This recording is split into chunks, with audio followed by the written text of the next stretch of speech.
Oke, jadi mari kita coba bahas lagi mengenai isi dari light novel untuk volume kedua pada tahun ketiganya dari Classroom of the Elite. Dan kali ini itu sendiri bakalan masuk ke dalam chapter ketiganya. Spoiler ya, tentu aja video kali ini itu sendiri bakalan jadi video spoiler. Jadi jika kalian itu tidak keberatan, yuk mari kita coba lanjutkan.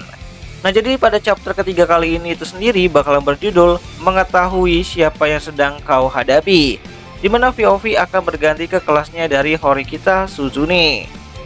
Dan begitu bel tanda berakhirnya pelajaran pagi ini berbunyi, suasana di kelas bukan lagi terasa seperti biasanya, melainkan keheningan yang dipenuhi ketegangan. Murid-murid di kelas 3A saling bertukar pandang dengan cemas. Dan meskipun ujian khusus bukanlah hal baru, kali ini cara pengumumannya sedikit berbeda, membuat mereka merasa bingung. Apa maksudnya? Bagaimana bisa kamu cuma bilang begitu? Kamu nggak jelasin apa-apa, ucap Ike kepada Chabashira Sensei yang sudah bergerak menuju pintu keluar kelas. Aku sudah bilang, jawab Chabashira Sensei dengan dingin tanpa menoleh, dan hanya memutar kepalanya untuk menatap Ike. Kali ini aku tidak akan menjawab pertanyaan apapun dari kalian, lanjut Chabashira.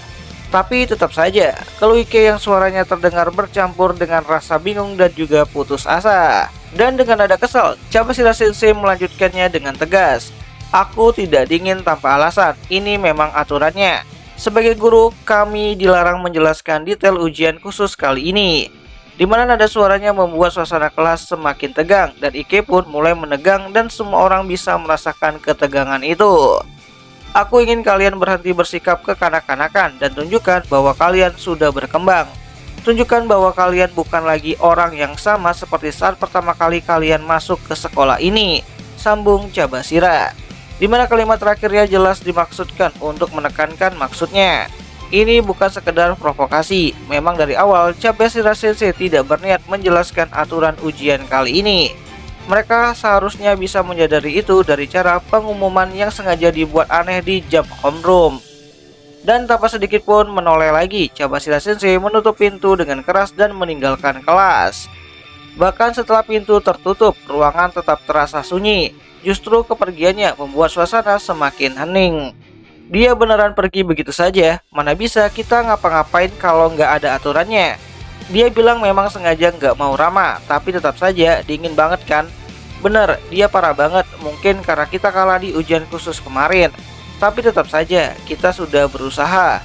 Dimana kelas dipenuhi dengan percakapan tanpa arah dari semua murid. Ya, kelas pun dipenuhi keluhan. Semua orang mulai mengerutu tanpa menahan rasa frustasi mereka.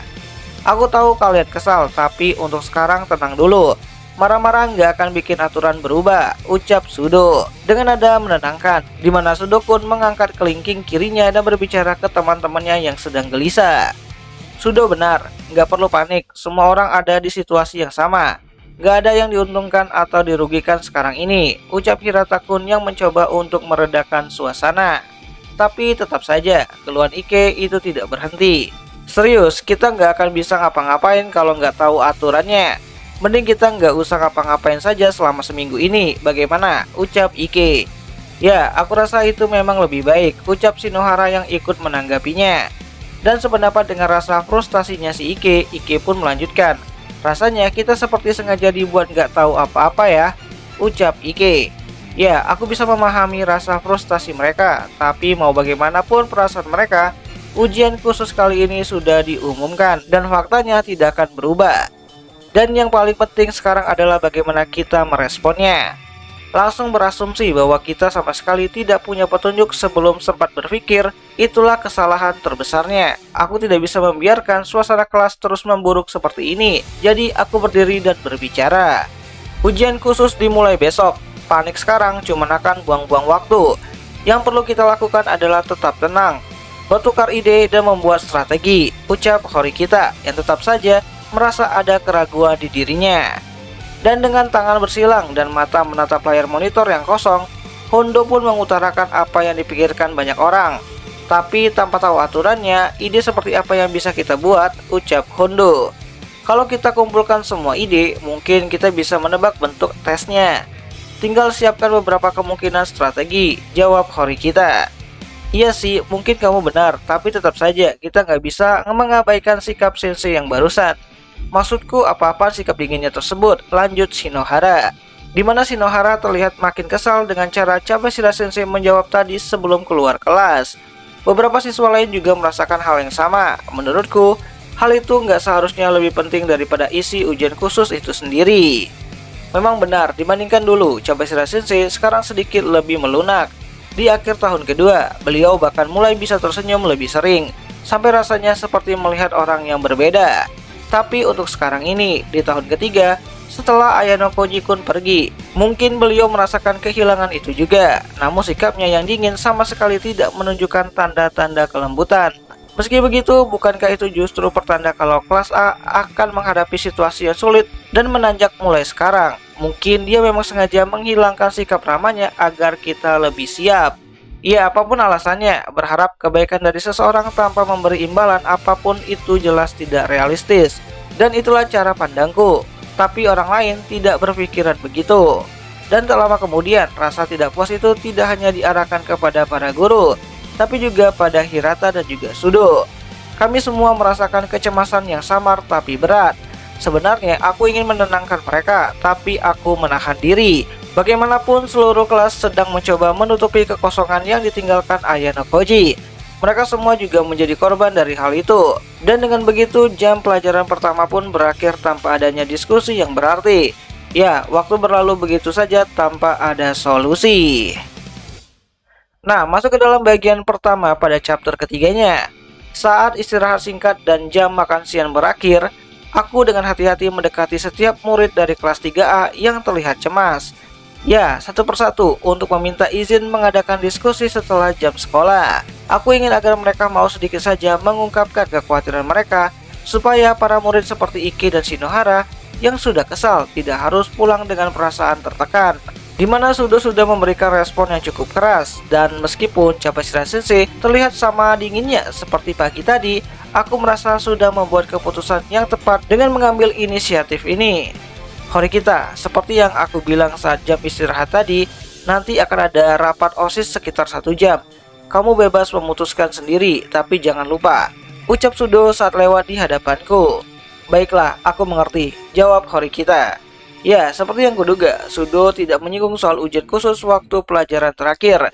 Dia hanya mendekat sebentar, berbicara singkat, lalu keluar dari kelas tanpa berkata-kata lagi. Dan begitu dia pergi, aku langsung maju. Aku tidak ingin membiarkan hari ini berubah jadi sesi keluhan panjang, seperti pagi hari tadi.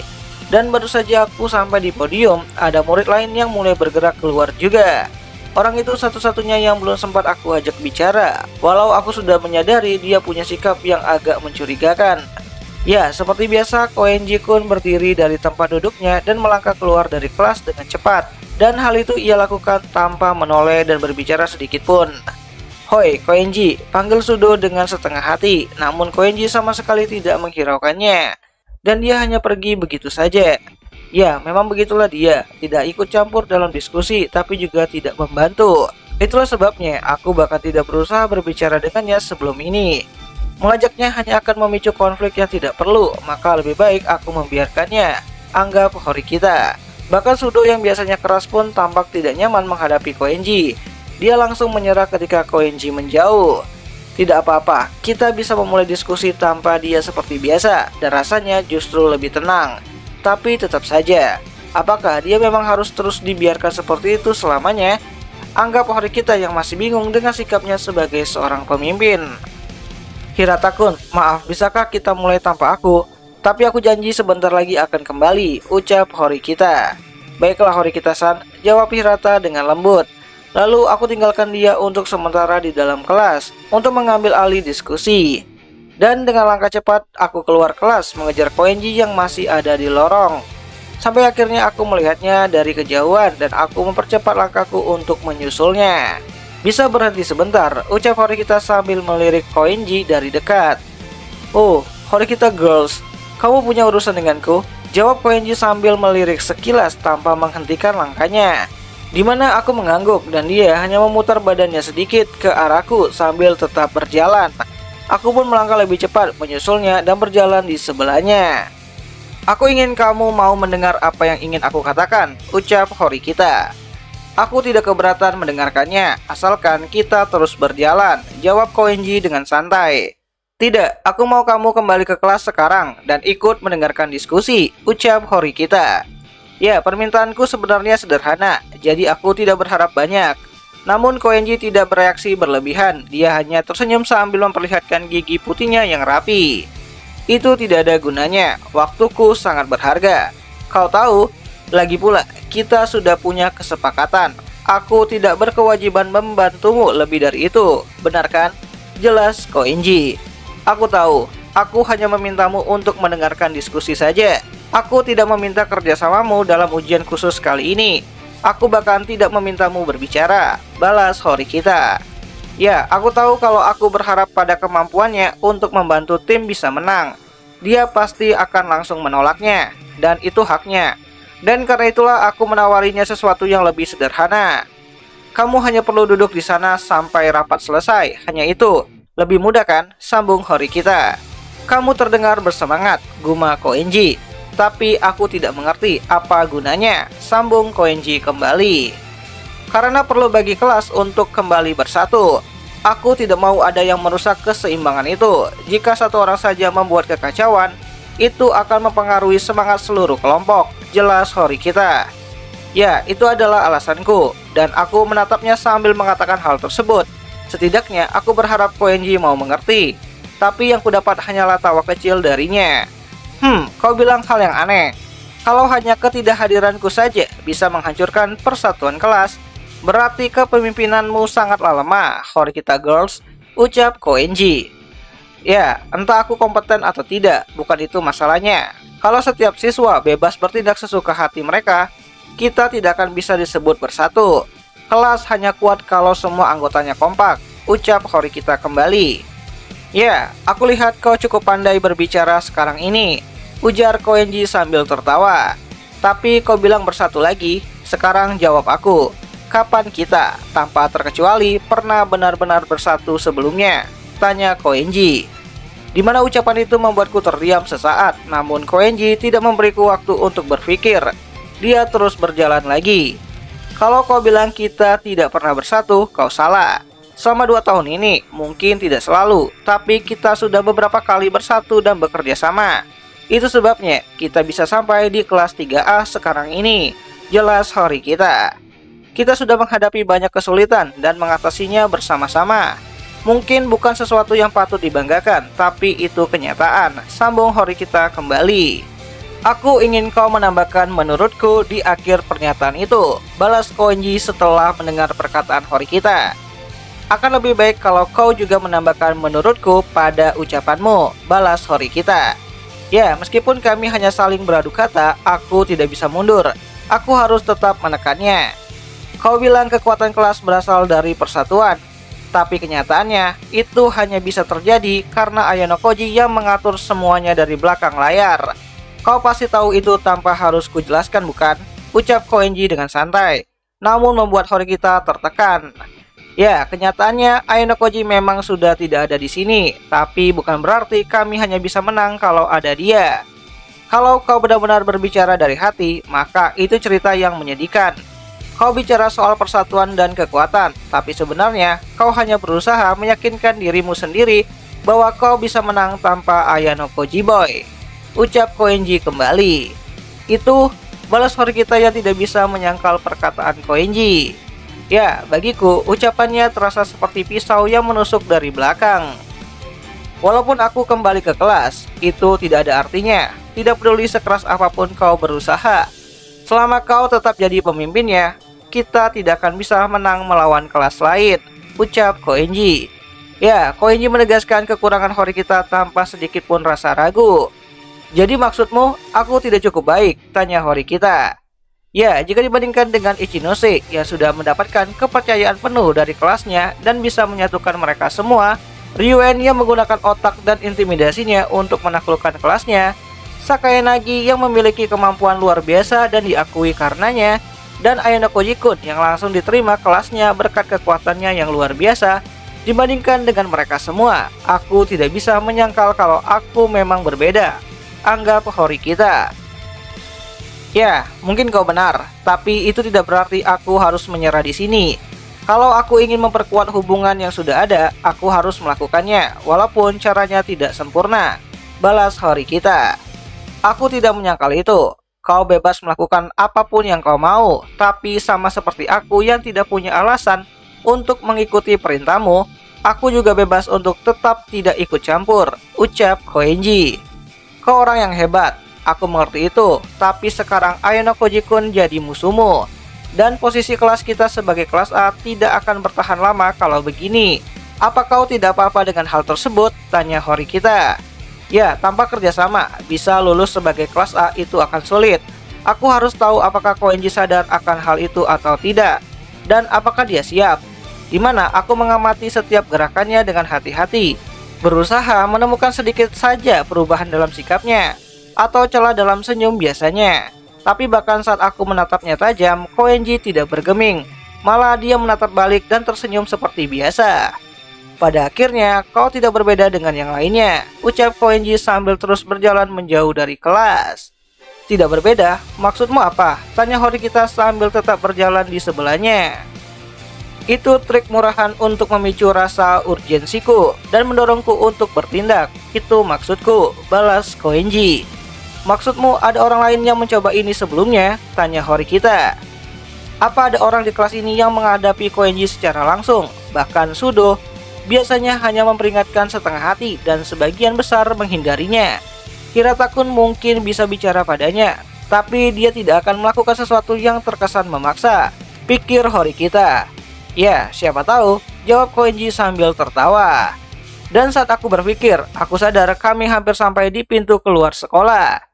Kalau kau ingin memaksaku lagi, itu hanya akan buang-buang waktumu, ucap Koenji. Jadi tolong jangan repot-repot, sambung Koenji kembali.